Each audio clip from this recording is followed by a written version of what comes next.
Let's talk about COVID-19. Let's talk about you and me. Let's talk about all the BS this government put us through, baby. Let's talk about COVID-19.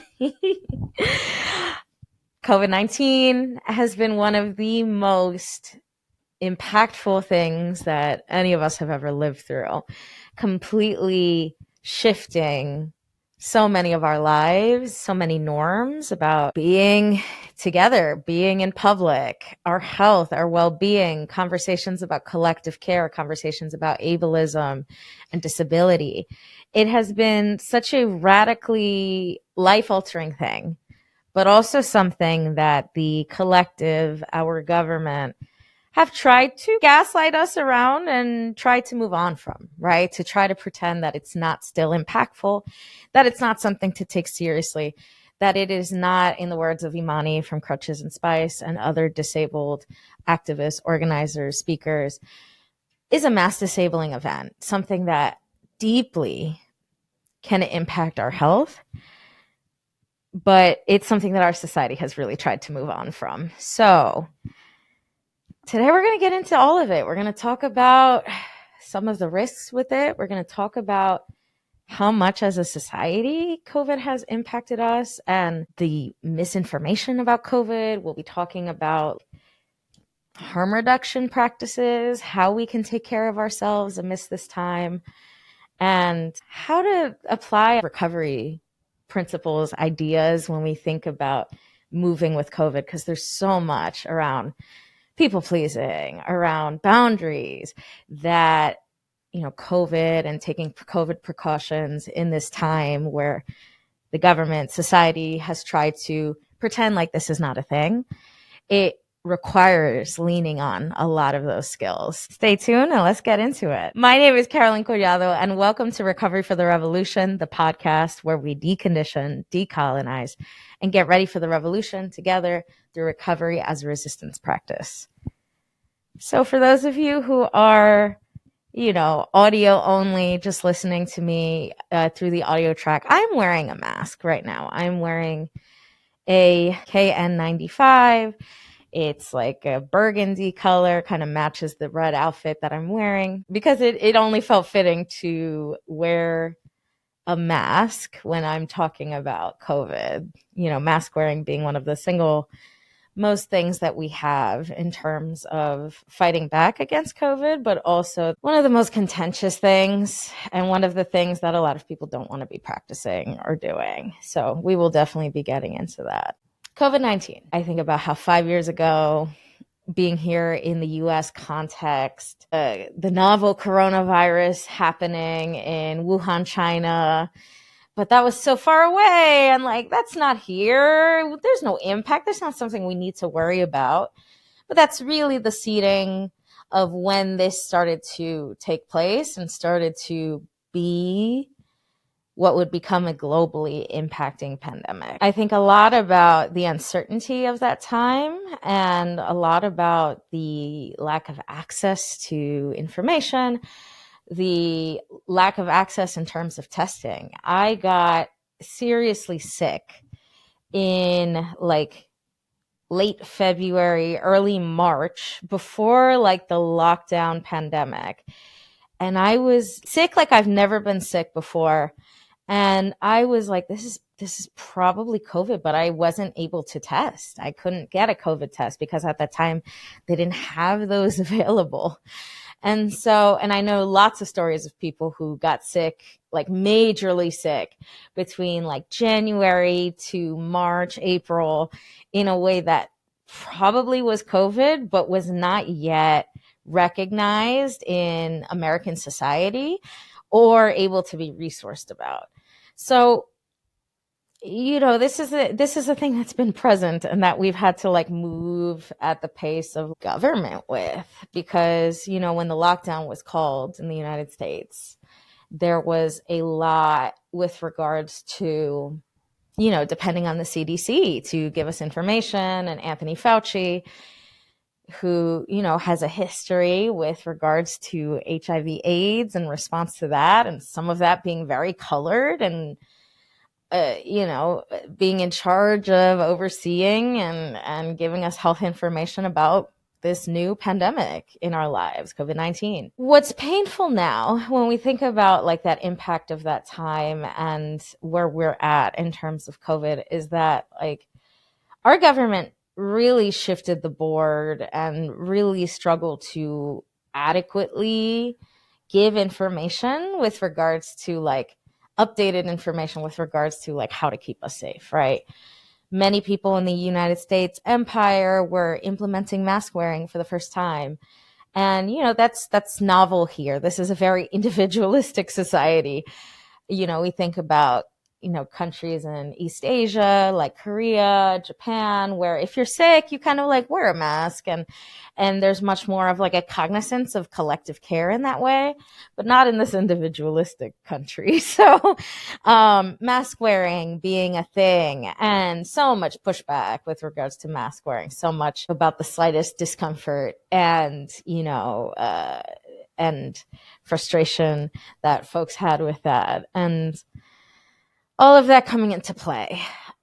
When we think about the government and the government's information, the government was not like, the amount of information was not keeping up with what was needed, right? So we still have things that still linger, right?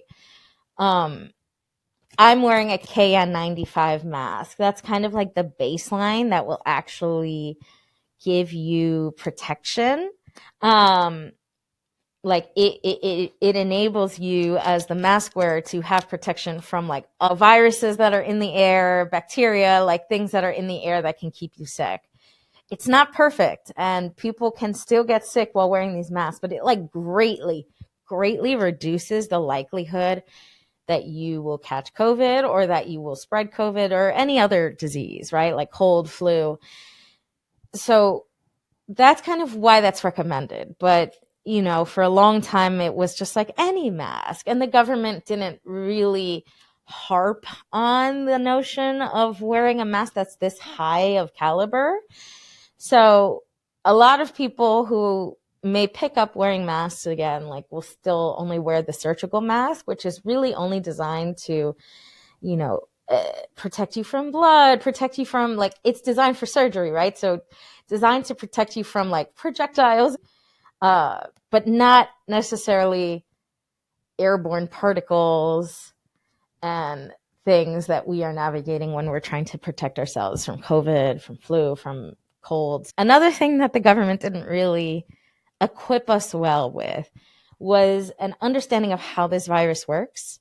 There was a lot of conversation initially about droplets in the air, like that, like basically you would be speaking to somebody, and if you were too close, like they would spread their like droplets, like their spit, like at you, and that's why you needed to wear a mask to like help cover that transmission. And like that is a way that COVID can be spread. But COVID, it primarily functions like smoke.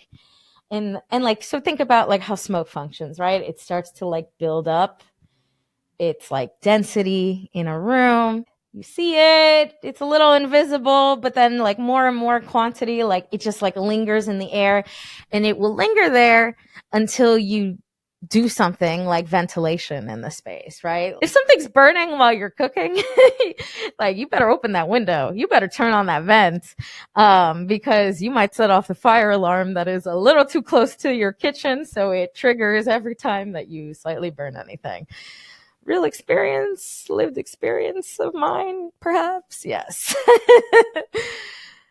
But that's the thing. So there's also a lot of misinformation with regards to like, is it safe to be in an indoor space? Say you walk into a cafe, right? And you don't see a lot of people in that space. So you're like, oh, there's not a lot of people here. It's fine. I'll be fine.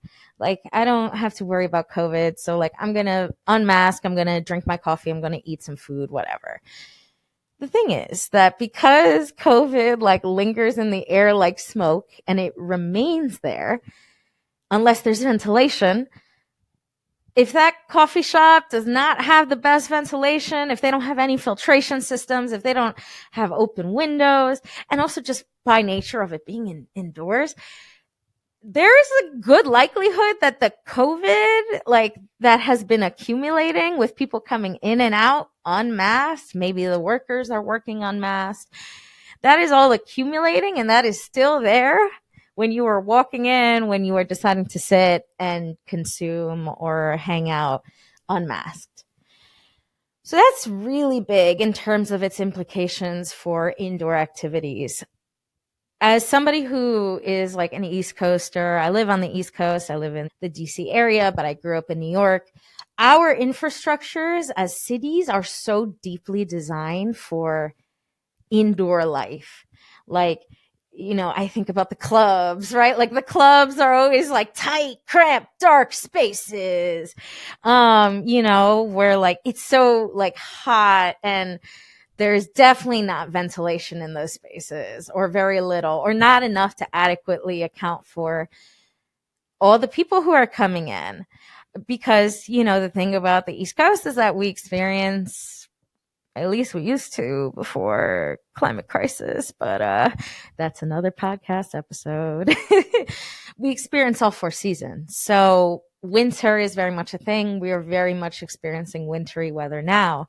And so, our social spaces have to accommodate for all kinds of seasons, including winter, which is cold. And so most of our spaces are indoors. And that really sucks. That has such an impact in terms of our health and well-being. And, I think about New York, I think about DC and how much like outdoor dining infrastructure was established in the early phases of the pandemic, the lockdown and the post lockdown. There was outdoor dining infrastructure, but then it's been removed. And that's like a shame because now there's just no option in terms of like that outdoor experience where there's more ventilation, where things can be a bit safer, because that is a factor. Things can be safer when we're outside. And we'll talk more about some of the harm reduction of it all, but that's something that's been a bit of misinformation and that like these industries have really tried to move us away from because they inconvenience the current systems that we have and they would cost more. And, that's not being incentivized or supported because the government is trying to pretend like this is not an issue. I feel called to talk right now about Joe Biden and this moment. I think it was in 2022. Those years start to blur, and we'll talk about that impact too in a little bit. But Joe Biden doing an interview where he was like, no one's masking anymore. So COVID's obviously not an issue, right? The government is heavily incentivized to try to get us to move on from this because this is a capitalist system. So one of the other things that like really created a lot of misinformation was that the precautions that were suggested around COVID changed. In the lockdown period, it was like 14 days. And then in 2021, they shortened it to like 5 days. But like that could change whether or not you were asymptomatic and it's confusing. It's hard to read with even my concussion brain to like discern out, but I'll like post it. I'll post a screenshot of what the CDC guidance was on YouTube. And then in 2024, they changed it as well to like, they kind of summarized it now to, you can like go back to normal activity if your symptoms are getting for at least 24 hours if the following apply. If your symptoms are overall better and you haven't had a fever. So it's very interesting changes and trying to standardize it across all respiratory symptoms, which might also lead people to be like, oh, COVID is less severe. But COVID has a lot of impact. So, that shifting landscape in terms of like isolation periods. A lot of the shortening of it was also motivated by like the shortening of like the guidance around COVID protection was motivated by not disrupting people for work, COVID being a big disruptor to work. So trying to shorten that so people could go back to work, and that was also further amplified by thinking about concert tickets and artists being incentivized to not name that they had COVID because of like insurance companies not wanting to cover that. And all of these things, all of this gaslighting and moving away from the reality of COVID because it's bad for business. Straight up. Your workers are not working like they should, or everything has to stop. Things come to a halt because this pesky virus that is so, threatening to people's health and well-being is still afoot. So let's try to pretend like it's not happening anymore. When I think about masks too, and the big shift as to trying to like dissuade people from masking, the masks are like a visual representation about the fact that things are not safe. It is not safe to be in big collective spaces with other people who are not masking. COVID is still a reality. And so it is like the most visible representation that is like, I am still acknowledging that this is a reality and I'm going to protect myself and protect others through wearing this thing, wearing this protective layer that I'm being pressured by society to not do anymore.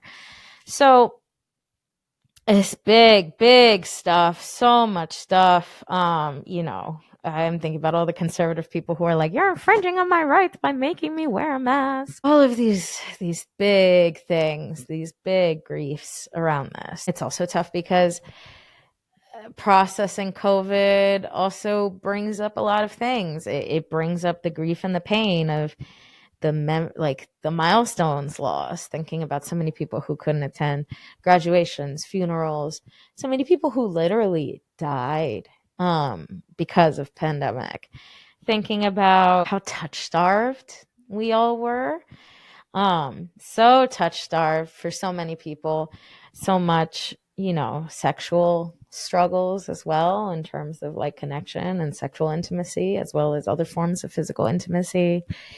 All of that being put on pause for so long. I think about Bridgerton and how Bridgerton became such a big success because people were so so thirsty.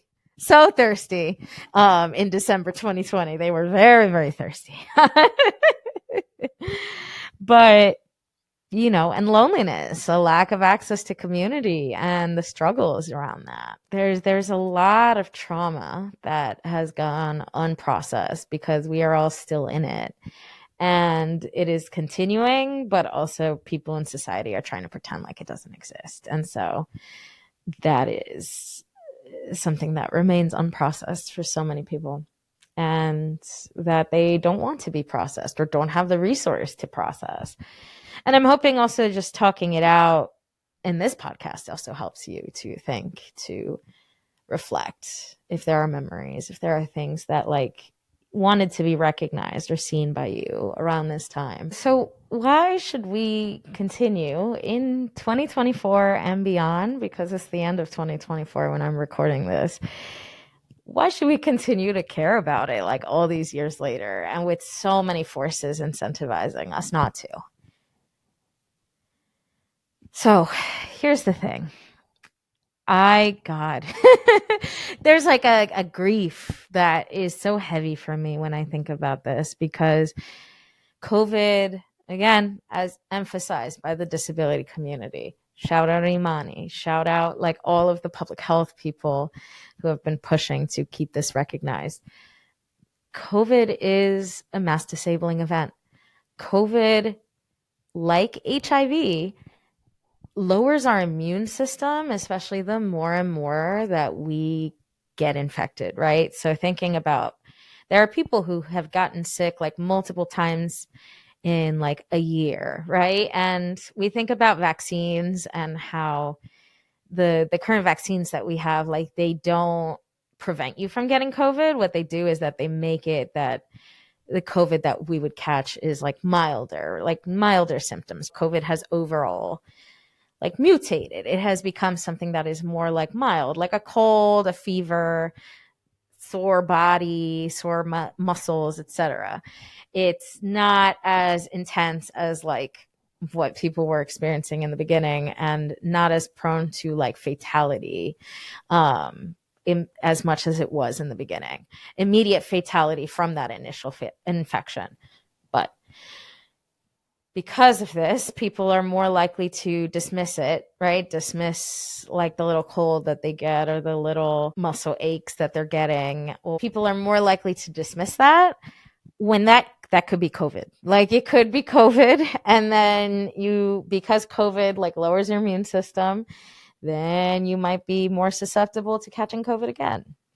And then a couple of months later, then you catch it again. And more and more of that puts you also more and more at risk of long COVID. So long COVID has been shown to do a lot of things. It has shown to put folks at greater risk of brain damage. We're seeing younger people have cardiac issues, heart attacks. We are seeing more of the impact because COVID attacks like all of the organs in our body. And so there is like such an impact, and every reinfection puts you at risk of long COVID. And, this is one of the things because people say, you need to move on with your life. Getting long COVID is one of those things that can greatly impact people's access to like the full spectrum of what they want to do with their lives. So by not taking this precaution, we put ourselves and others at risk in terms of life, in terms of being able to live, because there's also immunocompromised people. COVID makes people immunocompromised, but then also other immunocompromised people for whom this is a real threat. Like if catching COVID could lead to death or to like a stronger severity of whatever symptoms were already manifesting in their disability and, in being immunocompromised. So it's just like a very, very bleak outcome that is just being kicked down the can. And again, COVID is new. So we also don't know what are the continued long-term impacts of COVID. That's something that I hold really heavily. Like more will continue to be revealed in terms of how COVID affects us in the long term.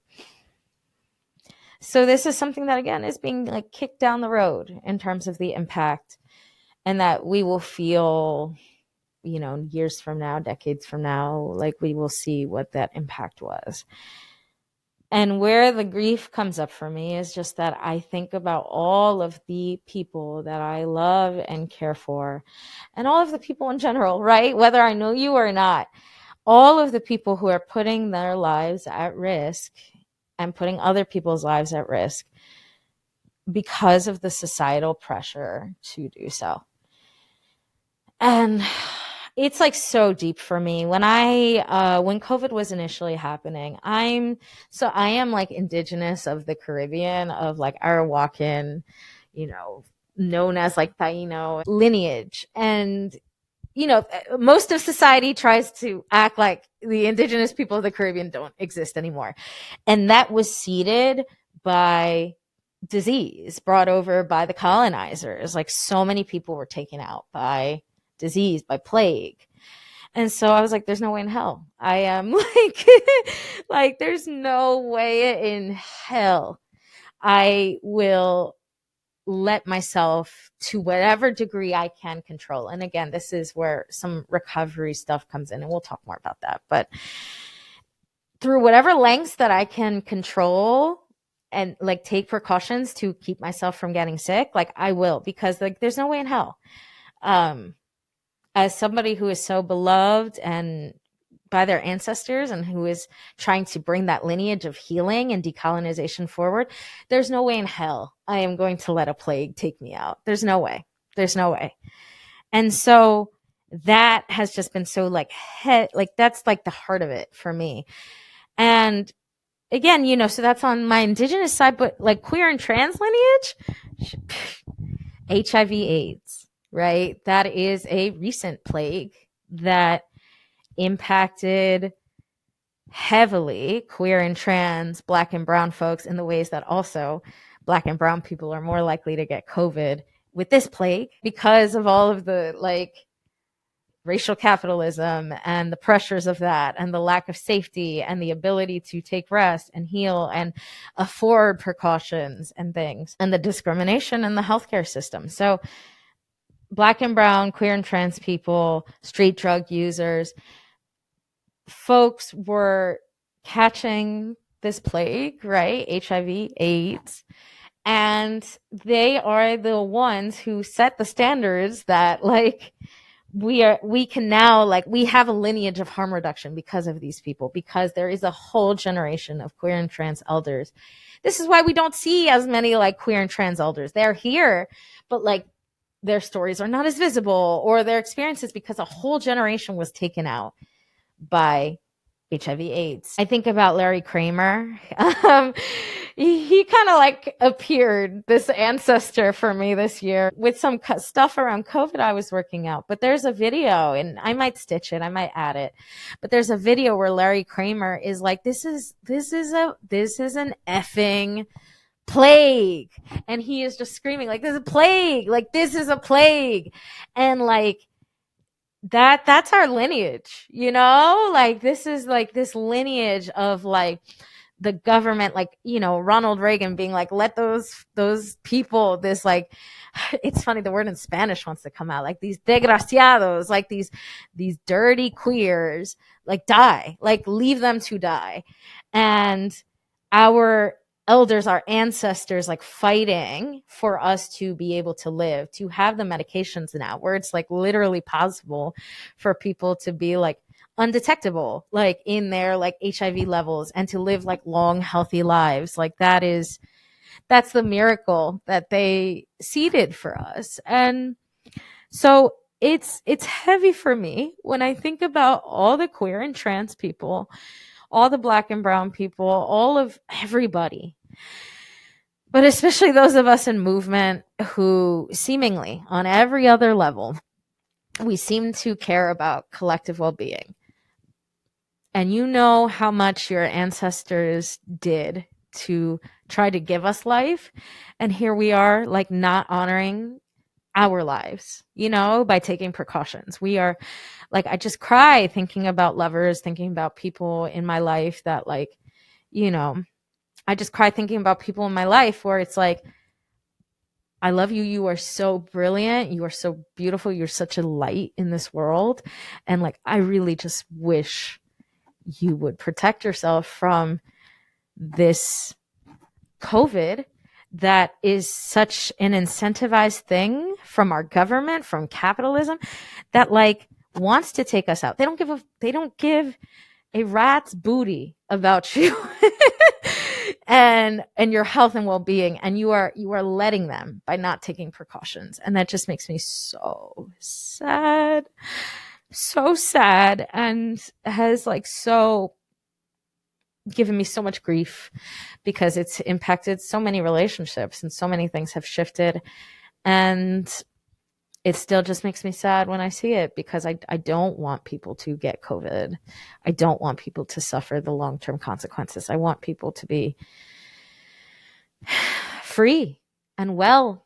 And this thing is so impactful, so harmful, and may impact us in ways that we don't even know yet. And so, and can impact us in very lasting and impactful ways. So it's just like, you know, this like, please mask, please take COVID precautions, please keep yourselves safe, because that's such a thing. If we're going to fight these systems, we need to be here to be able to fight them. All of us, every person, you know. And we'll talk about joy. We'll talk about access to joy and creating gathering, because loneliness has been such a big thing with this. And we need everybody to be able to access that, including like disabled, immunocompromised people.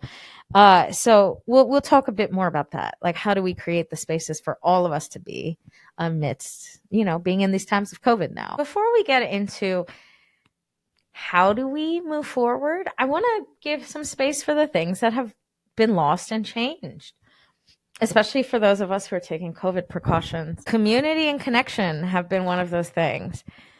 a lot of us have lost like whole segments of our lives, like whole like 3-4 years of our lives to this panini, to like, like I think about like people who went into pandemic in their like early or mid 20s and then emerged like whole late 20s, early 30 somethings. It's like that's actually like a very different phase of life. Like that subtle difference of like, going to the club. Like so many of us love the club. We're like up in the club, and the club not really feeling like that space anymore because nobody is masking and the ventilation is no good.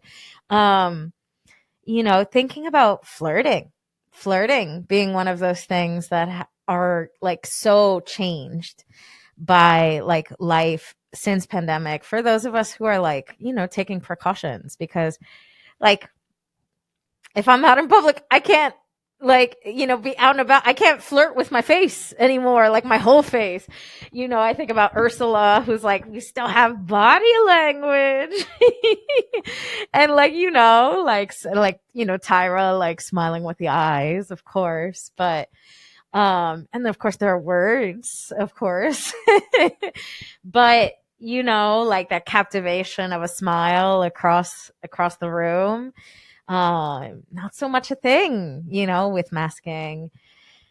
Grieving concerts, right? And going into big spaces like conferences and things, and like those becoming events that are like much higher risk, of spreading COVID and other diseases. And that not feeling as like accessible or safe in the same way. It's something that you might do differently now in terms of wearing a mask. I think a lot about the DNC, the Democratic National Convention this year, and nobody was wearing masks on screen. And that being horrifying, right? Because it's this like big event for this party that is theoretically for the people. But the Biden Harris administration has also colluded with moving this along and, not honoring COVID as like a need. And so nobody was wearing a mask because that would be a bummer to show on stage, right? That would be a bummer to consider. And there were a lot of people who walked away from that event with COVID. So big gatherings, those have been impacted. Eating indoors. There was a whole art for me of like going out and picking out like a beautiful venue, like a beautifully staged space. The ambiance used to be really important to me. And with COVID, I don't eat indoors as much as possible. And I'll get into some of the ways that I'm not perfect in a little bit, but like we're not going to eat at a restaurant if you're taking me out. Like, we're not going to eat indoors if you're taking me out. That's not going to happen. And so that's like a big shift for a lot of us. And that can really impact dating, because that's a big thing, like meeting up to go and, have dinner. Some people do drinks. Or bubble tea, and meeting up indoors, but that no longer being accessible. And what happens in the winter when you are taking COVID precautions and it's kind of cold outside to be doing things outside? So that can bring up loneliness, that can bring up grief. Dance floor makeouts, like again, club culture is so different in a lot of ways, but the pandemic is one of those things that have really impacted club culture. We'll talk about creating safer gathering spaces in a little bit, but these are the things that have been greatly changed. And being on different pages with people in terms of COVID precautions. And so that can really impact socializing. And so a lot of us might live a lot more indoors, and much more isolated from each other. And that is a grief in of itself too, because also things changed with the pandemic and more time alone. And that might just be something that is a bigger factor. Or a lot of people moved, and that could have also changed your local community a lot. So there's a lot of griefs to be felt. And I think that that's really important because there are a lot of ways that through, again, that lineage of harm reduction, we can gather and we can do things. And there's also a lot of recovery to apply when we're trying to live in a way that centers taking COVID precautions. So let's talk about the things that you can do that are different layers of harm reduction. And why I talk about layers is that when we're talking about taking COVID precautions, what's often cited is like the Swiss cheese method. So it's the idea that like some of our methods might have holes in them. They may not be 100% effective. But if we layer the Swiss cheese on them, right? And Swiss cheese has those little holes. If you're on YouTube, there's the visual of it. But they have little holes, but if you stack them up, the place on the next layer of cheese that doesn't have that hole might make it so that overall you have like a really solid barrier and layers of protection. I'm wearing a KN95 mask right now as I'm giving, this podcast episode. I tend to wear KN95s. They are just like what really suits my face.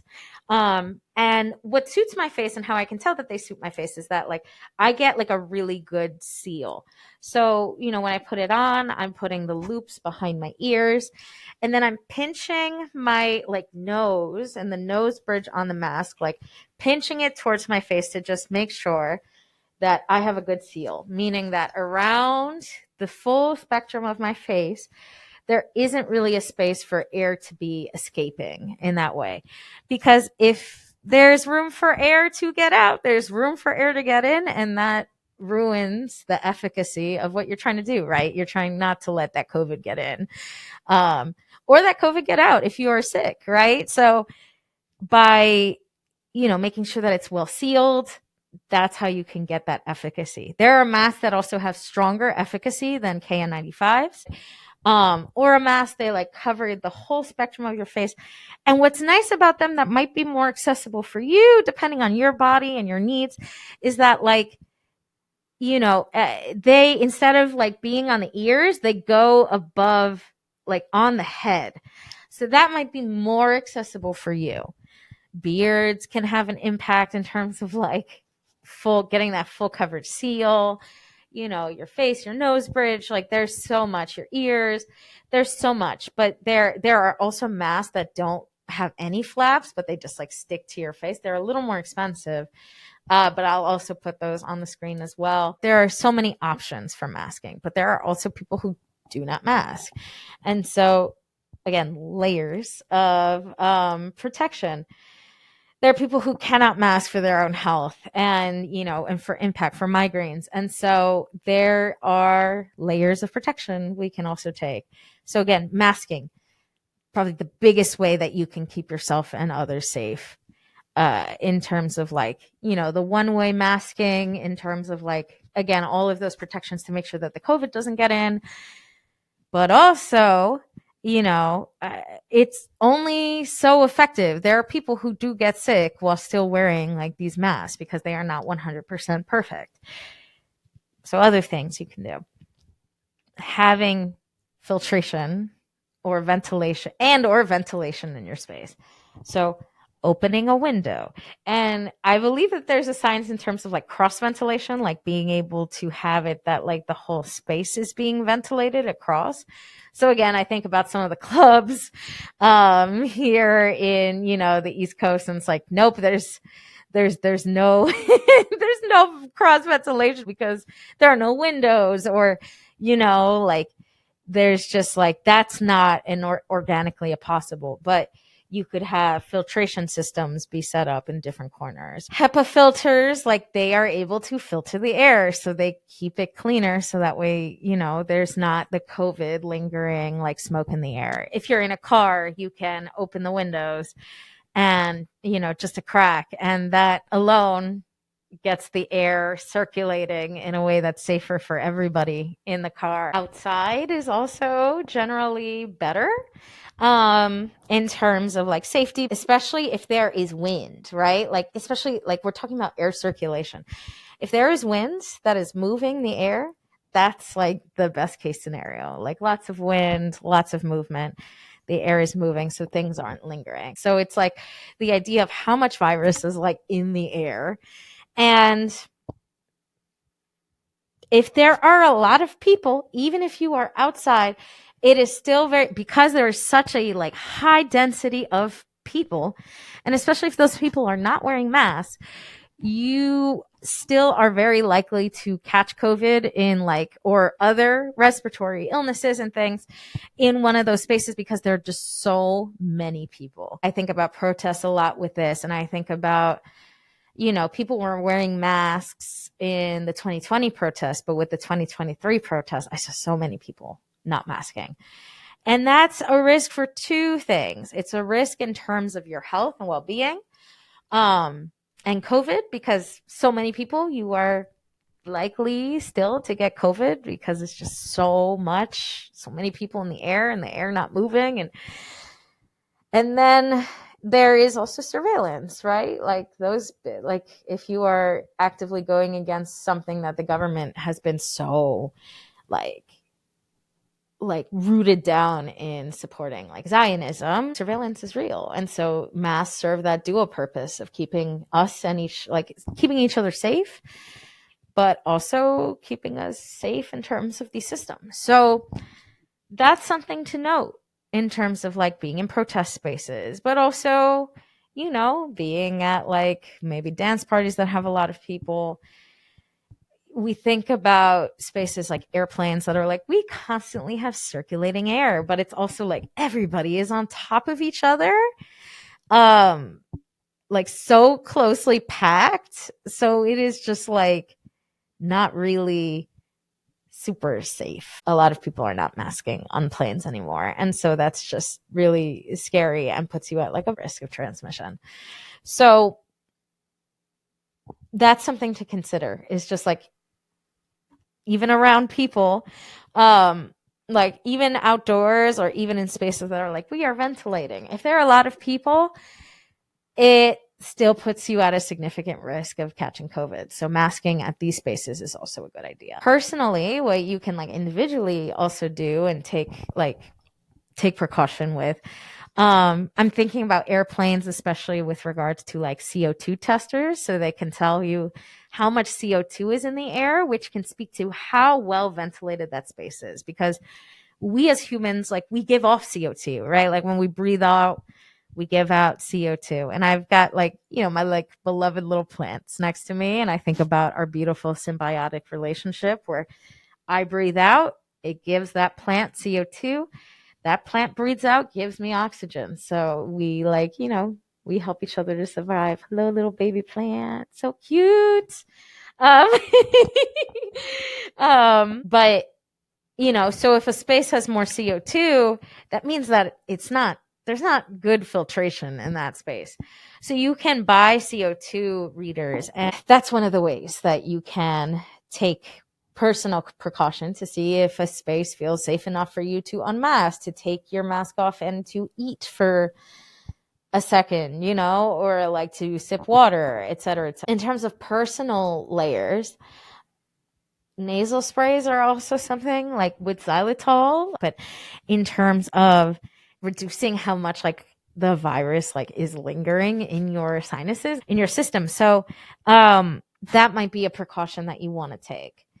CPC mouthwash, like after you've been in a space, like, rinsing with mouthwash, gargling it out from like, the back of your throat to, kill some of the virus that might be lingering there. Those are ways that, again, in this model of layers, that you can, take a layer of like, okay, I was just outside. So in addition to maybe masking, I'm going to use the mouthwash. If you took a risk and like were partially masked or unmasked in a space, that's also a way that you can like help mitigate catching COVID, is to like take that, to do the nasal sprays, to do the mouthwash, and to, again, the efficacy is much lower than wearing a mask, but that's like an extra layer, right? And like when we are taking those risks, that is something that we can do as well. Taking risks in terms of not masking or taking our masks off for a moment, that's another way to like have a fail safe with regards to being more exposed. Or if we're in a high density space, if we went to a protest, come back, take some mouthwash. Concerts are also another thing that are like, if they're outdoor or indoor, they're super dense. And so that's a lot of risk. So you probably want a mask at those spaces because there's just a lot of people and there's a lot of risk that comes with that many people breathing and the possibility of COVID being in the air. But overall, having events that are outside with a lot of breathing room is great. That's a way to help prevent the spread of COVID. Or like if you're gathering at a space, having like option to eat outside, or be outside, going on dates where you are, doing dining, say perhaps, but like doing that outside generally will keep you safer, right? Like this is like safer precautions for how we can keep ourselves and others from getting sick. Some folks put on sip valves on their mask as a way to, like, while in public, like be able to drink out of a straw without having to take their mask off. That's something that some folks do in public spaces.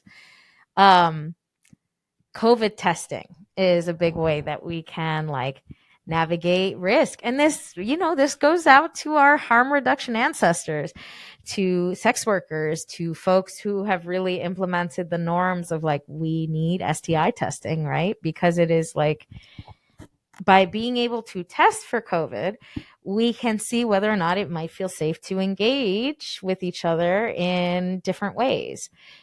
The thing is, we have what's most accessible for so many. And again, shout out to the government in the ways that it has tried to move us on from COVID. But the government, God, there's so many, right? But the government stopped funding COVID testing for a long time. Like it used to be accessible to get free tests and things at your local library and things.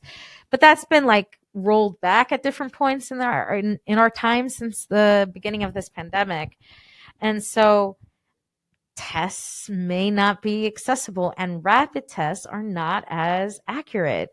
They may not reflect the most recent variants, and overall they just have a lower efficacy. So according to the Clean Air Club, like rapid tests only have about like a 25 to 30% efficacy. They go up higher in efficacy if you take a test, like 2 tests within a 48-hour period. But like, this is like, we have been, like, when I tell you the grief of how badly we have been abandoned by the government and these systems is just like, whoosh. But, there are molecular tests that you can take at home, like the metrics or the Plus Life devices that are much more accurate, like 97%, 98% accurate, that are better, but they also cost. They have financial cost. But then shout out to organizations like Clean Air Collective or like your local mask block, perhaps, where there are folks who are like lending out these devices so that way they can be accessible to folks.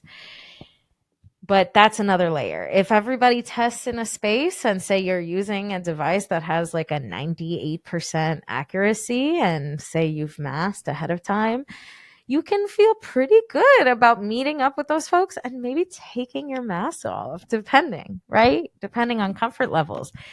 But that is how we can also start to have that intimacy and connection in a way that feels a lot safer for everybody. So COVID tests are also a big way that we can like add another layer of harm reduction, gathering with family for the holidays. If everybody is testing, at minimum, taking those 2 tests within a 48-hour period.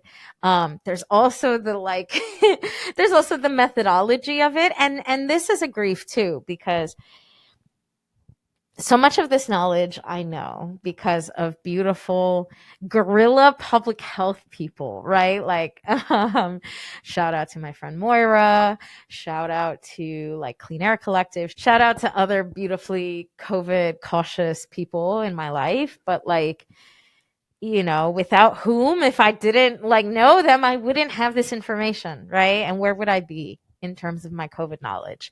The government really has abandoned us, and it has taken like guerrilla. Why I say guerrilla is like, like public health work from people who don't have public health degrees, from people who do have public health degrees and medical degrees and things, and all of us sharing information about what works to help keep us safe.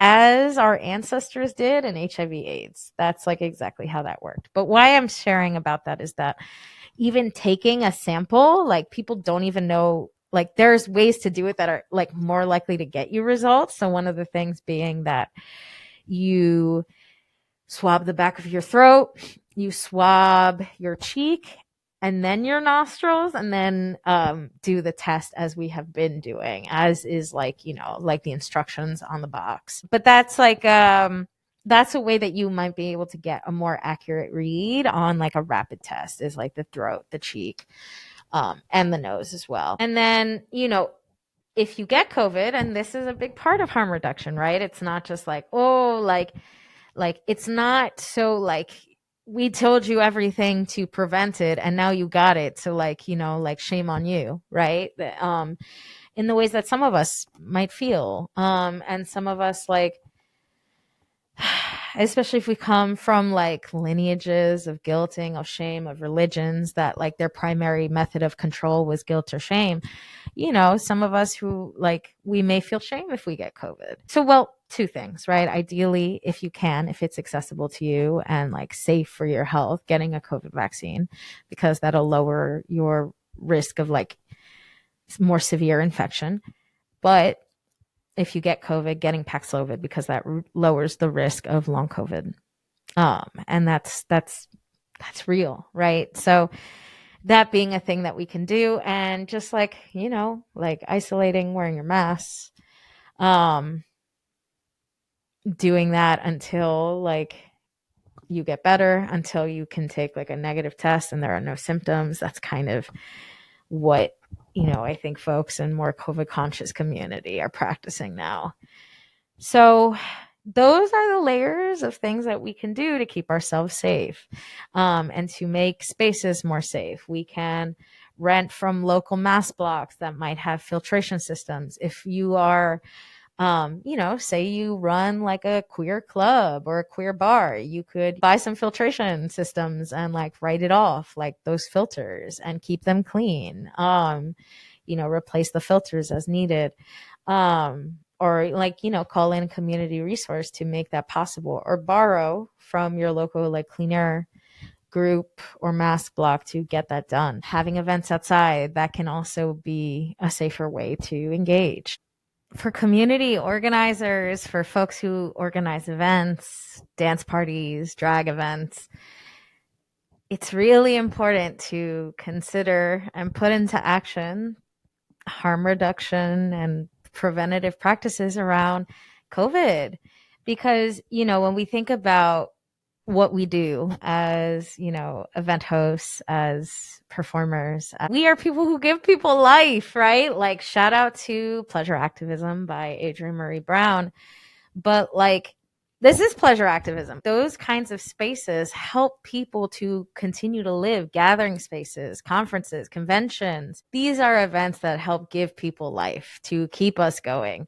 And so by not taking COVID precautions, by not creating filtration, by not requiring mask wearing, by not, you know, having like ventilation in our spaces, by not, you know, doing outdoor dining or things, by not having masks be accessible, it creates a space where people are putting themselves at risk to be in our spaces, and where folks who are immunocompromised, who are disabled, will not be able to access our events. And so that creates more isolation, more loneliness, and it doesn't serve that ethos that we are trying to do, right? Like, we are trying to give people life, and instead we are asking people to put their lives at risk and isolating whole people for whom this would be like a very high risk to living, to their life. So it's really, really important. And you can, you know, call out to your community, ask for support, hire disabled people, hire folks with long COVID to do consulting, to do advising about how to do it. Reach out to your local mask block, you know, look at clean air collectives, see the different ways that you are able to create spaces that are safer, have spaces that are outdoor, indoor, have spaces that are more accessible, see about what changes can be made to your space to make it accessible. Or if you're an organizer in a venue, what are the ways that you can organize your event so that your event is more COVID safe? And I know that it can feel tough in terms of just like profit and like being able to continue to do what you do, because capitalism has said that giving a rat's booty about COVID goes against being able to survive capitalism. That's what they've tried to convince us, right? So it might feel really scary to go against those norms. But when you do, there is also a lot of community that will be willing to support you and to be able to stay alive, especially thinking about queer and trans spaces, Black and brown spaces, where, by supporting community, the community will also be able to show out and support you in different ways. So really considering what within your sphere of what you're able to do is possible, and bringing in community to help make it possible to create safer spaces for folks to be and to resist the pressure to not care, because that's what capitalism and these systems of oppression are trying to get us to do. I've talked about the layers of harm reduction that we can take and precautions that we can take to, prevent ourselves and others from getting sick. Here's where we can apply recovery principles, ideas, practices to how we do this. Because I think the biggest thing is to not let perfect be the enemy of the good. It's an interesting thing when we think about like mask wearing, and we think about bringing folks back into mask wearing as well, or stepping into mask wearing if they haven't before, or taking other COVID precautions, right? And it's like the biggest thing is, again, don't let perfect be the enemy of the good. I think about my own journey with coming to really integrate doing this and doing this consistently. And it's like, for me, I think some of the things that came naturally were wearing masks most everywhere. Like that just feels right for me. But there were also moments where I didn't want to be wearing this mask. I think about going to my first play party after lockdown and like feeling this grief because a lot of people weren't wearing masks. And I was like, how are they going to know if I'm cute? Like for real, or hot, I mean, the body does a lot. Like, like y'all have not really seen it, but like the body, I love this ancestral manifestation of my corporal form, but, body might've been good, but like, I also have like a cute and endearing and sexy face. And so much of flirting before the pandemic is like, eye contact, smiling with desire. It was an indoor play party and I was wearing a mask, and there were a couple of other people who were wearing masks in the space. And like, eventually I just like stopped wearing the mask because I wanted to be seen and perceived, and I wanted to fit in. I didn't want to feel weird.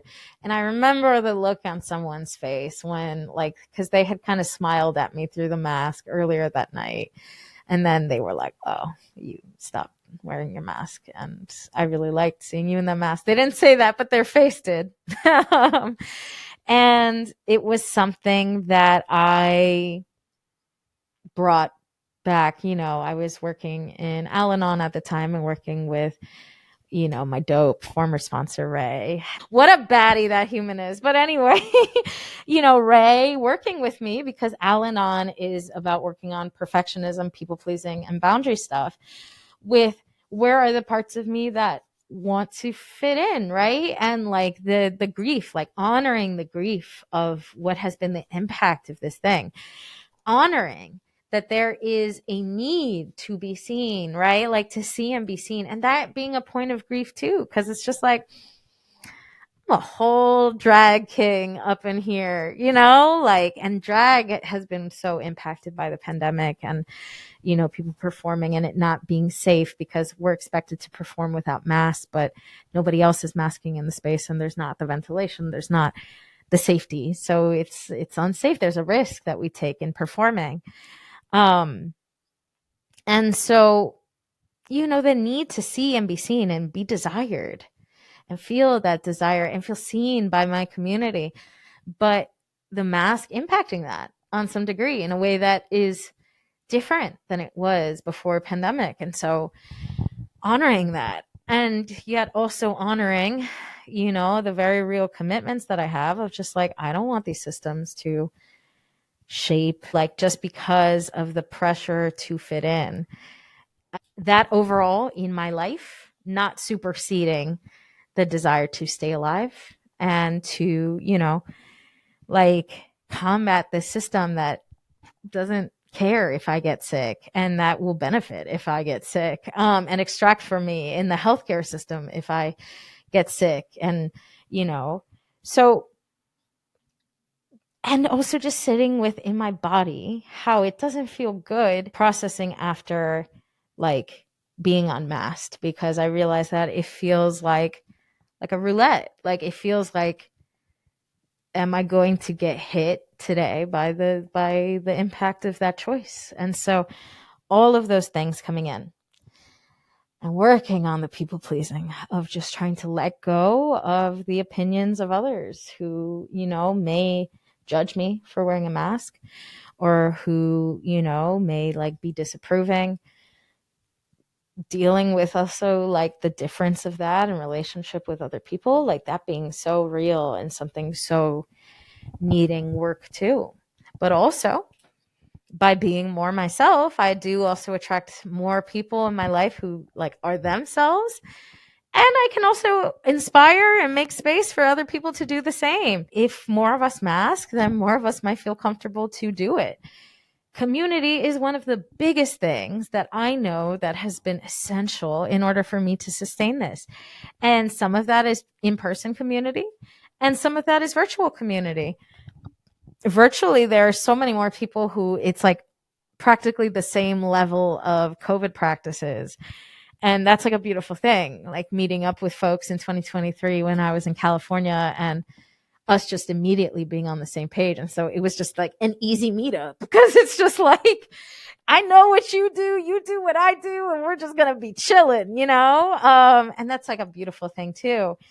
But it gives other people more space when we create like more space for people to be doing these practices. And again, with folks who may practice less than us, like there's also ways that we can, meet with each other and like still meet each other with regards to the COVID precautions that we need. I think it's also really important to hold the value of like not letting perfect be the enemy of the good, because that's also where we can start to get into a culture of policing ourselves and others. And that's where we start to replicate like the oppressive systems, right? This is a thing that often shows up in whatever leftist community means, but like, folks who are trying to combat oppressive systems, like this is where we can start to really police each other, because it's like, oh, that person is not doing everything perfectly. Like that's wrong. They're bad. They're doing something wrong. Doing things that they shouldn't do. Often that can also come at like, where are we holding ourselves to situations of perfectionism? Because, maybe we feel like we have to be super diligent about everything, or that there is like a right and perfect way. And if we are not doing things right and perfect, that something's wrong with us. But if we like perfectly expect people to be perfect with it, it also will not make it that people will want to take precautions, because it also takes time to grow, to learn, to see what you need and what you want to be doing.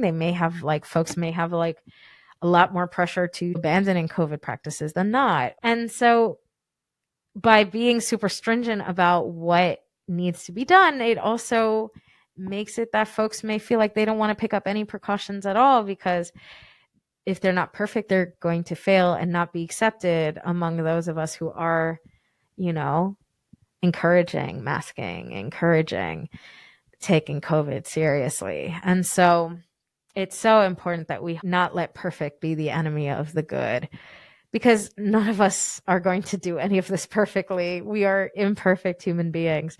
But communication about what our practices look like, honesty, and creating, again, that space of not shaming folks around the actions that people are taking, but being able to all bring it to the table so we can all figure out what are our risks and what are we willing to do, and what are the precautions we can take to make things as safe as possible.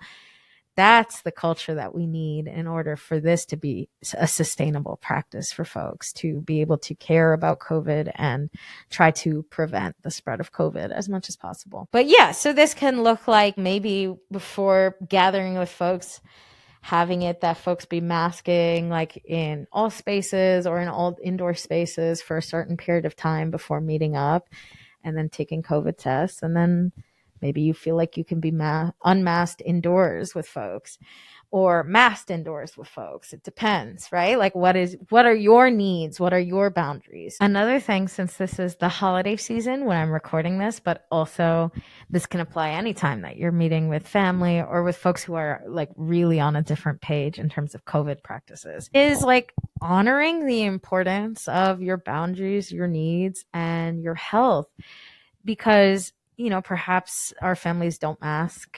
Perhaps, that's the response, like families, loved ones, like they don't practice anything and they don't think about COVID anymore actively in their lives. Like, sit with, boundaries and how this applies, because, and shout out again to like former sponsor Ray, but, it's really important that we be able to honor our boundaries, honor our needs. And especially for those of us for whom we have grown up really diminishing our boundaries and needs and feeling like we couldn't name those. And oof, if that happened in the family dynamic, right? It might be tough to do. It might be tough to do and feel like that we can do. Like our bodies might fight us. Our nervous systems might be like, what are you doing? Naming your needs. This is so silly. What a silly need. You could just take on the harm to yourself. That's at least how my body works. That's how my nervous system shows up. So give yourself grace, but, and sit with, do I want to at least name or request my needs or boundaries around COVID to be met in order to meet with different people in person, especially indoor, unmasked, right? The holidays is often about eating. So probably being indoors, eating, maybe you stay with family. And so you're indoors in space with them unmasked. So what would be your needs and requirements and boundaries about doing that? And you can see how things go with your folks. Maybe you want to educate them so they can understand. Maybe you don't want to educate them because you educate in every other facet of your life. Or maybe because they are just really resistant to being educated, informed, hearing anything from you or anything about this. And so sit with that, because it also may look like not gathering with people who are not willing to take any precaution, because then the risk is on yourself. And hey, you may decide to go and take all that Swiss cheese method of harm reduction that I talked about on this episode, the different layers, the mouthwash, the masking, the nasal spray, eating outdoors, testing at a minimum, like you might choose to do that, or you might choose not to go into space with folks who are not willing to like hear you on your boundaries and needs. And it depends. It depends on your risk. It depends on what feels okay. It depends on the situation. But holding that, especially in this holiday season, of like you have choice and you can decide what you want to do in terms of naming your boundaries and needs and honoring your boundaries and needs, because we really might take on that we don't deserve to have our needs met, or that we can't name our needs, or that it's unsafe to. You might notice that if people are really busy, it might feel like that's never like a need that can be named. And so just give yourself grace. Just notice maybe where those people pleasing tendencies can come up. And again, not letting perfect be the enemy of the good. So I'm vegan, and I say that because I apply very similar frameworks for like my vegan practices. And again, some people might listen to this and be like, that's not purely vegan. I have been vegan for like 6 going on 7 years. And so almost every single day of my life, I am not consuming animal products. I am not consuming meat, not consuming dairy, not consuming eggs. most days of my life. Where have I not let perfect be the enemy of the good? If I am in another country, things really change. I may not worry about if the beans that I'm being served in the Dominican Republic were made with chicken stock, because it's not that impactful on my body in that way, right? Like the chicken stock, but dairy is, and that's a hard boundary for me. I don't consume dairy. So it's like, like similar stuff like that. It's like, if I am in an indoor environment, and if I'm on the train, let's say, and like I'm on a long train ride, I'm on the Amtrak, the Northeast Regional, and I'm going to be on that train for 4 hours, or I'm going to be on that flight for 5 hours, I am probably going to take off my mask for like little intervals. This is what I do.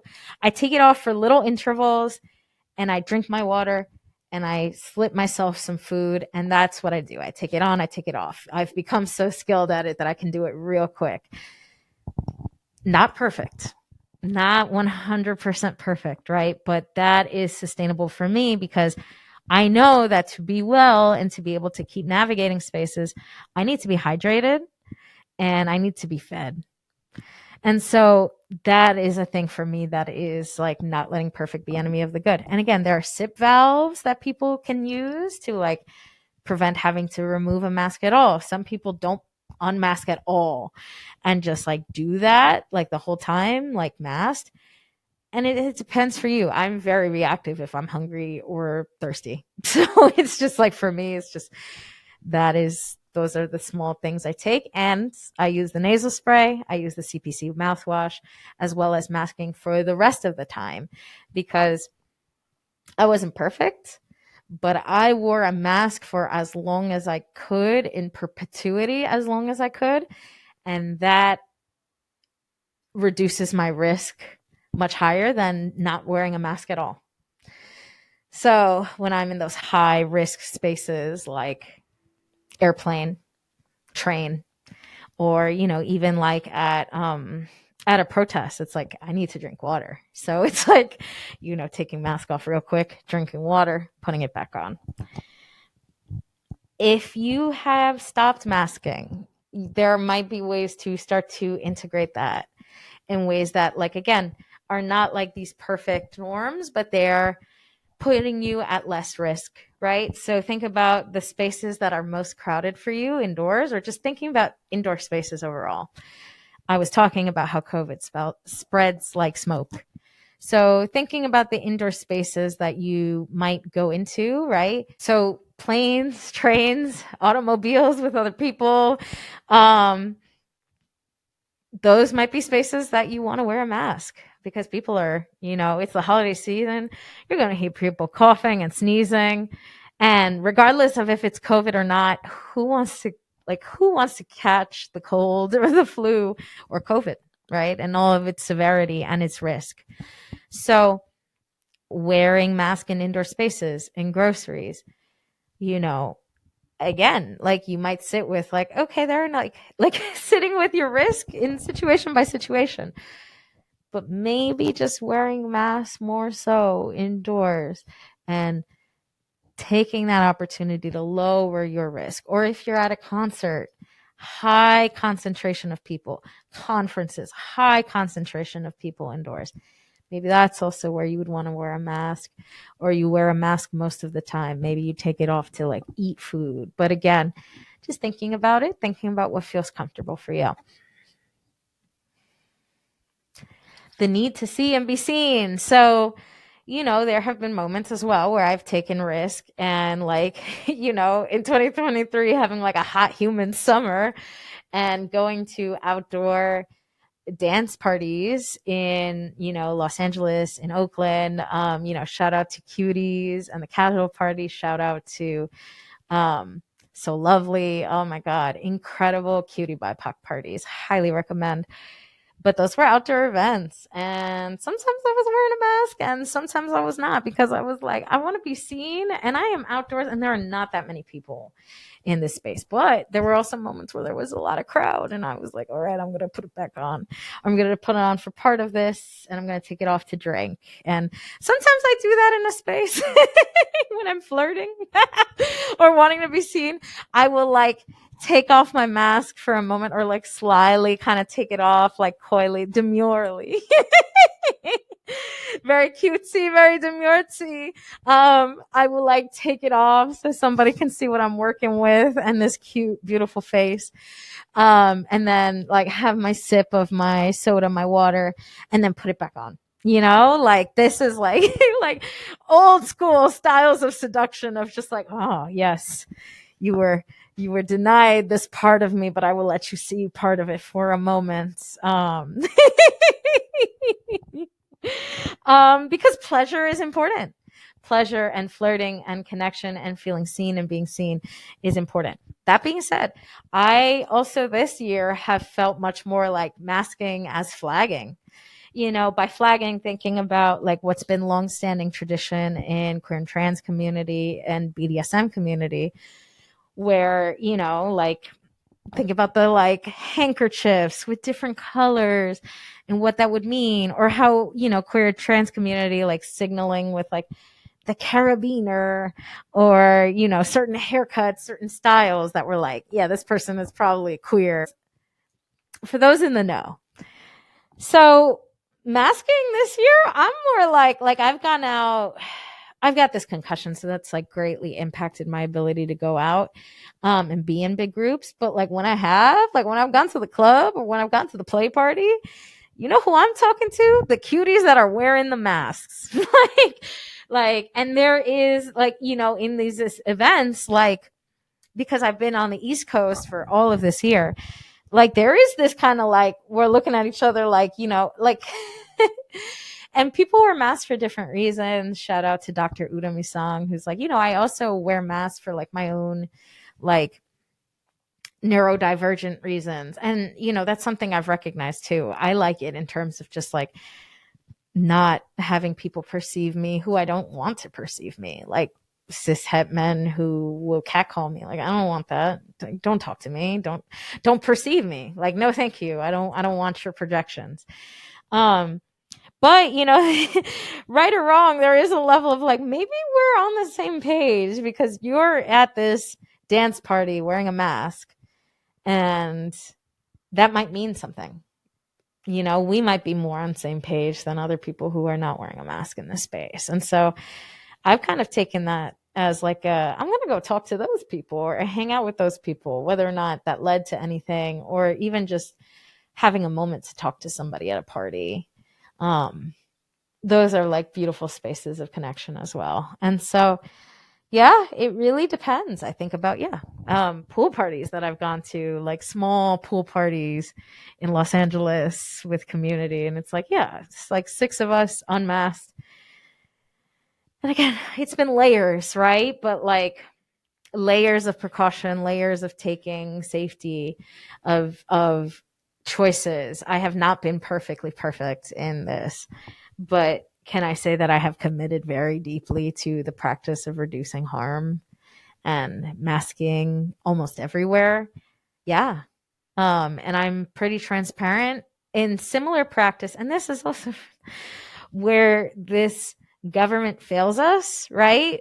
Because again, the COVID skills that so many of us are drawing on are from the skills of harm reduction that come from sex workers, that come from sex educators, in terms of STIs, sexually transmitted infection, and communication about that. Because a lot of us don't know how to talk about having STIs or testing for STIs. That might not be a comfortable conversation in terms of asserting boundaries or naming needs around our health. And so practicing those kind of skills that we have in terms of STIs is like a really directly applicable skill, but not one that everyone has, right? And so when we're calling on this skill, just normalizing, just asking folks for, hey, like, would you mind like taking a test? Or like, hey, what are your like COVID practices? Like, what does that look like? So you can agree upon like a norm that might work in order to connect with each other. And depending on the setting, whether you're going to connect indoor or outdoor, that might look different in terms of what you need around masking or not masking, and choosing whether or not you personally will mask or not mask in a space, or if you feel comfortable meeting with that person. I've met with people who have different practices than I do, and working that out through testing, or through like talking about masking and working that out as well. So just because people might be in different pages doesn't mean that we can't find a way that would work across our different needs. And again, it depends on your needs and your comfort level as well. A big cost around the government abandoning us collectively around COVID is that working class people are the ones who were like left to dry. I just took so long in this podcast episode. Like, I was like, oh, I guess I was self conscious when I was mapping this out. And when I was even speaking in the first part of the episode around just how much raw education I was doing, right? And I was even afraid to do this episode because I was like, can I do it enough justice? Because my brain hurts. I'm recovering from concussion. Can I do enough justice to the science and education and the community health education background that I come from? Can I do enough justice? Because that is needed in this episode, because so many people do not understand like biology, health, like how things are spread, how do we get sick, our immune systems, and especially as it applies to COVID. So I just think about all the like senoras, the tias, the aunties, the uncles that I like see around when I'm in community, at the bodega, at the shop, on the bus. And I just think about all of the folks who are unmasked, or they're in their surgical mask because they think that that's what will keep them safe. But not having that continuum of education. The reason that I have continued to know about COVID stuff is like because I'm around folks who are like educated and understand the system, like understand the systems, understand how we get sick, are able to translate that. I'm in community with people who know resources around COVID and COVID safety, so we share them with each other. Like, there is unfortunately also like a level of educational privilege, and so it also requires like so much of the combating of the ways that the government has abandoned us is also doing education work in ways that is accessible to communities who may not have the understanding or even the time and space, because those essential workers who were branded as essential workers during like the COVID times, right? Like the during the lockdown, folks are so hustling, right? Like, especially when you're working class, to try to make up for income, you are often hustling. You don't have the time to like sit and like try to understand because you're exhausted. You're trying to have a glimpse of pleasure in your life. And this on the surface may not seem very pleasurable, like masking, taking COVID precautions, like on a life that is already really crunched by the pressures of capitalism. This may not make sense to do or to care about. It's one extra thing on top of it. And so it's like really with that understanding that we who are like doing this community health work in the lineages of our queer and trans ancestors who like have kept us safe, like it is really, really important to understand where people are coming from with this. And again, it can be frustrating and real to hold frustration at like individual people in our lives and their practices, and grieve about individual people in our lives and their practices, or just seeing people on the bus and being like, damn, I wish folks were masking.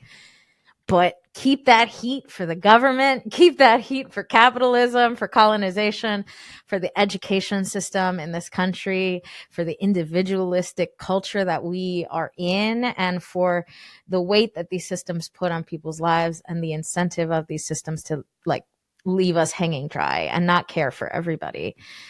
Because that's really why we have the paradigm, the norms that we do, where people are not masking. And it's just a lot of lack of education, a lot of lack of resource. And, there's a real need to redistribute that and make it accessible for everybody as much as possible. So there are just a lot of ways that we can do it, and we can build intimacy and build community and be in community together. But it really, really takes community in order for folks to feel comfortable.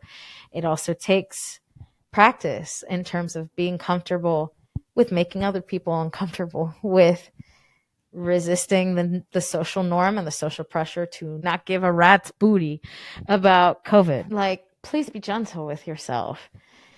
Maybe take some time to sit and reflect and be with, what does it look like to, like, what are the different parts of me, or what are the things that are responding with regards to people pleasing, maybe not wanting to be a bother, not wanting to, be an oddball, a pariah.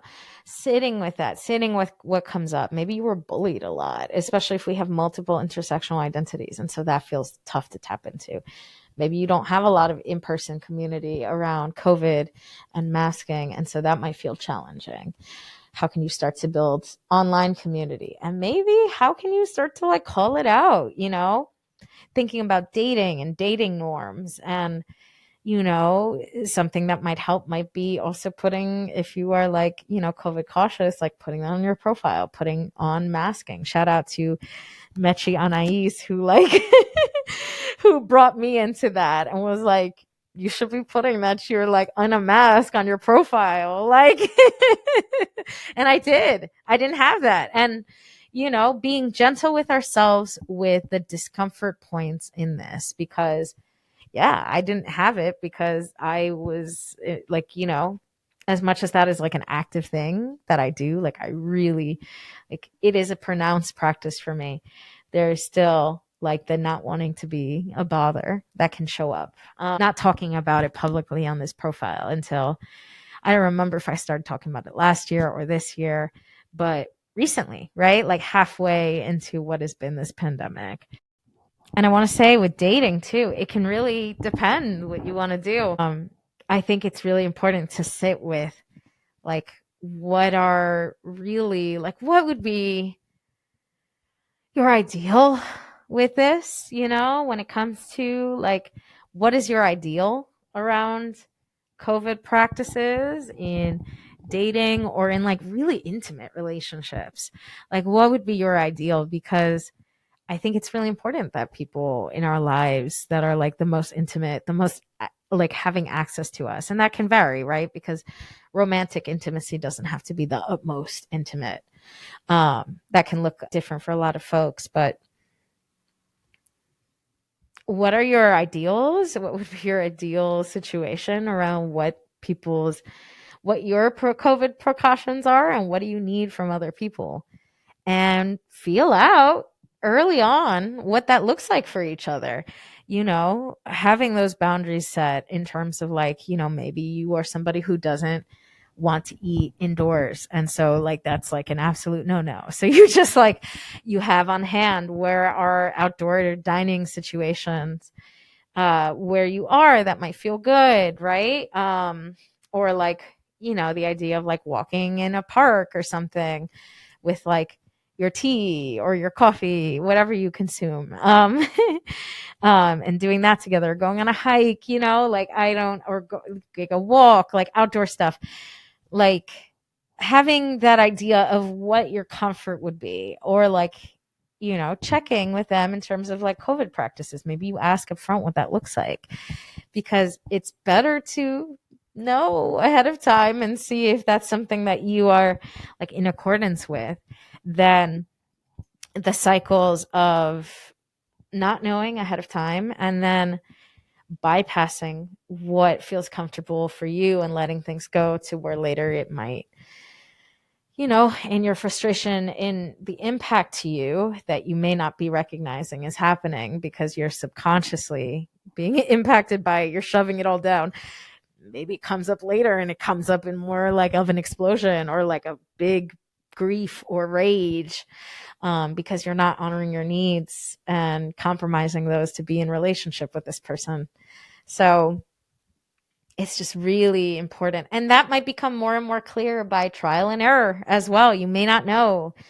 Or you might think like, I'm fine because I'm just masking indoors all the time. I'm just masking all the time. I don't care.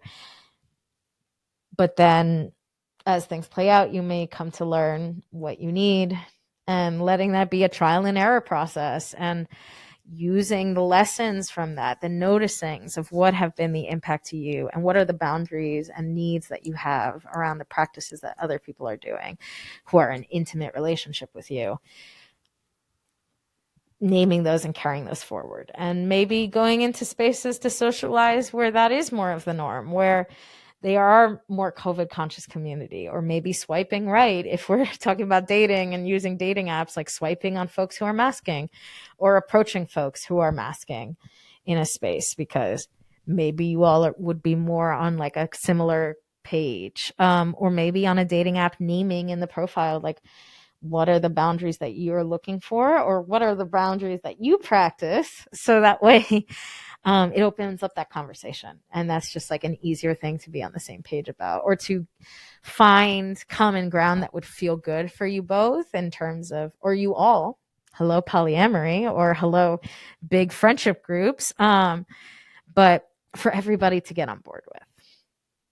So just give yourself space and grace, because we are individually like doing from the ground up, but also collectively, like through collective work, but like at a grassroots level, individual by individual, doing our part to resist what has been an overwhelming gaslighting attempt by capitalism, by our government, by this colonial system, to try to get us to be willing to harm ourselves, in terms of that.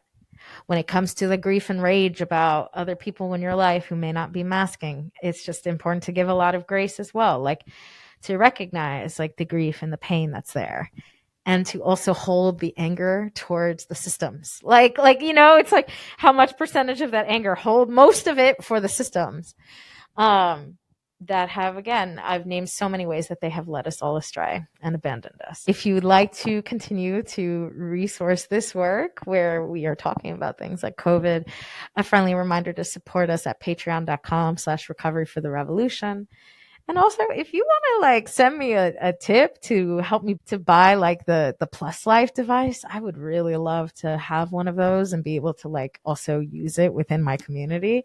Feel free to send me a tip at paypal.me/R for the R. I'll post it in the show notes. But yeah, please do what you can. This is just an invitation. Like, please, like we've talked about the ancestral implications, like your life and the life of those around you are so important. We mean so much to so many, whether we know it or not. We are honoring our ancestors and their wishes for the demise of these systems through our lives, through these commitments that we're making to collective liberation.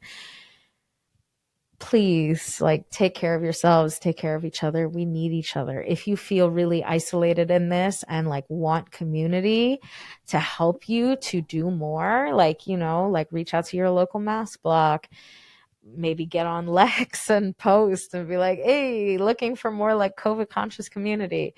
Follow the Clean Air Club. We need each other to resist this thing that is a collective gaslighting. So please take care of yourself, take care of each other, so we can get through it together and we can combat this system that wants to take us out. And send yourselves lots of gentleness in that process.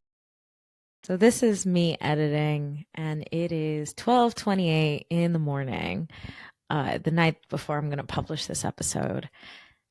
And I needed to come in and record this final segment because what was so loud as I was reviewing the episode and adding all the graphics and all of the citations of all of the studies about the harms of COVID is the systemic roots of this, right? I have told us again and again on this episode, like, keep the heat mainly for the government. As much as I might get mad at individual folks sometimes, as much as sometimes I might get mad at like community, thinking about queer and trans community, folks fighting for collective liberation who don't mask, I hold the biggest contempt for the government. Like, that is who is ultimately responsible, because they have left us out in the cold.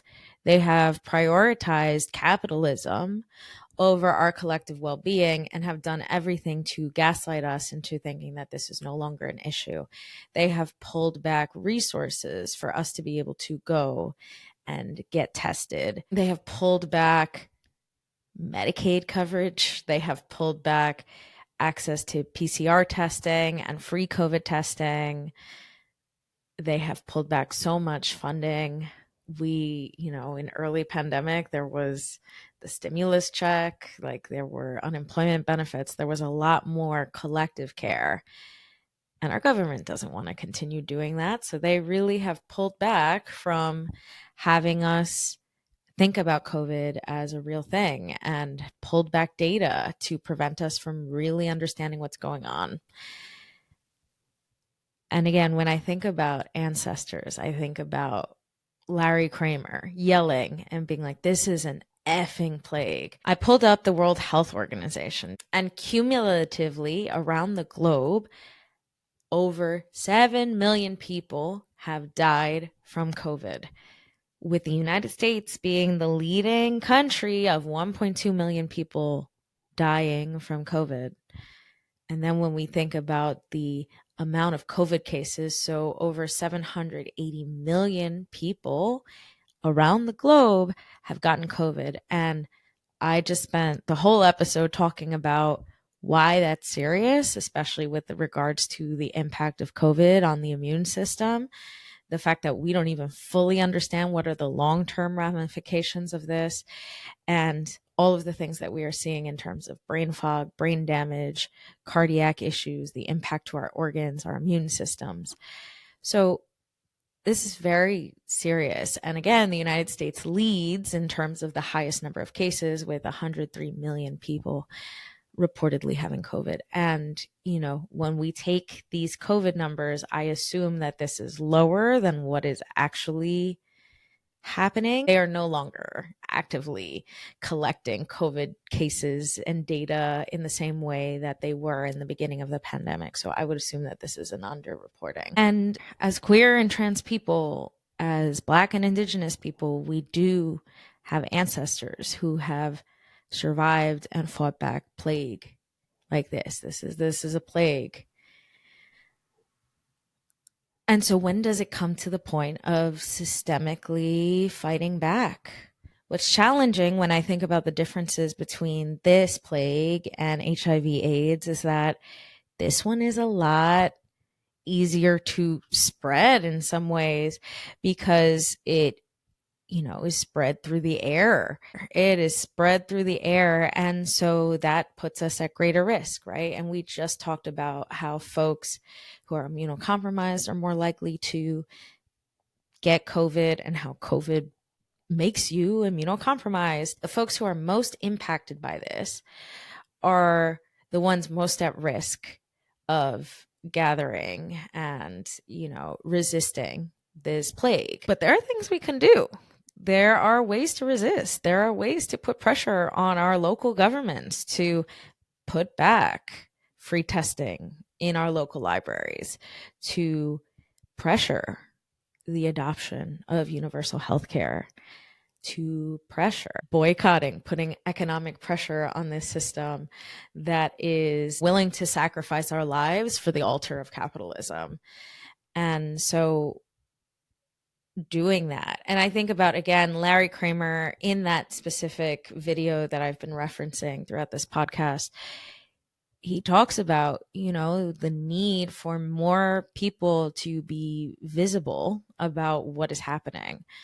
So the more and more of us who systemically normalize masking, who take COVID seriously, who can educate and really make folks aware about what is the daily cost that these systems are forcing us to live through by trying to pretend that COVID is not a thing anymore, and the collective mass disabling event that this is. There needs to be collective action. It would be a disservice to ourselves, to future generations, and a disservice to all of the ancestors who fought for us, this generation, to live if we do not resist this plague. And so this is also an invitation for you to think about calling in ancestral practices or ancestral support to strengthen you in your like COVID resistance, you know, in your COVID precautions, calling on these collective ancestors like Larry Kramer, Marsha P. Johnson, Sylvia Rivera, HIV activists and harm reduction activists who have paved the way for us to have a fighting chance against this. And, you know, gather with your folks, local math block communities, online communities, share information. Because if we do not collectively resist this, there is a very, very large risk to this generation and those to come, and to our chances of collective liberation if we do not fight back systemically against COVID.